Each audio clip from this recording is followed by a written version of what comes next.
Good day, this is Professor Will, CBMD PhD. Today is Wednesday, March 24th, 2021.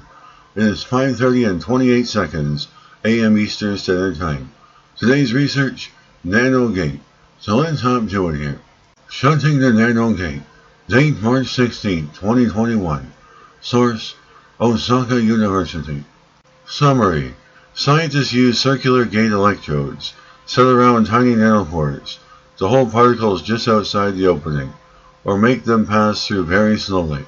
This work may lead to revolutionary advances in single molecule detection and cost-effective DNA sequencing. Scientists from the Institute of Scientific and Industrial Research at Osaka University fabricated nanopores in silicon dioxide that were only 300 nanometers in diameter, surrounded by electrodes. These nanopores could prevent particles from entering just by applying a voltage, which may permit the development of sensors that can detect very small concentrations of target molecules, as well as next-generation DNA sequencing technology.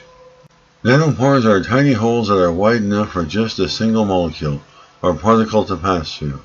The motion of nanoparticles through these holes can usually be detected as an electrical signal, which makes them a promising platform for novel single-particle sensors. However, control of the motion of the particles has been a challenge so far. Scientists at Osaka University use integrated nano-electromechanical systems technology to produce solid-state nanopores, only 300 nanometers wide, with circular platinum gate electrodes surrounding the openings that can prevent nanoparticles from passing through.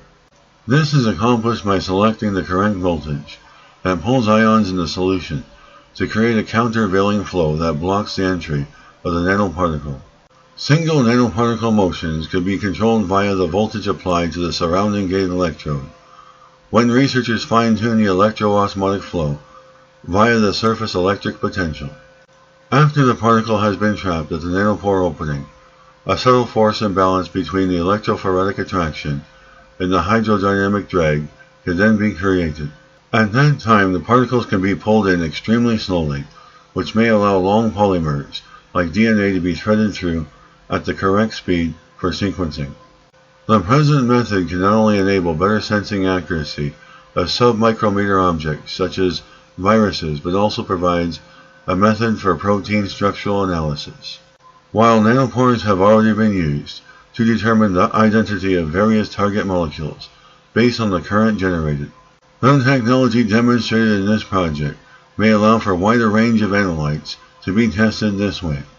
For example, small molecules such as proteins and microRNA segments that need to be pulled in at a very controlled speed may also be detected. Good day, this is Professor Will, CBMD PhD, on Advanced Engineering, Computer Science, and Space Technology. We hope you enjoyed listening. Until next time, have a great day.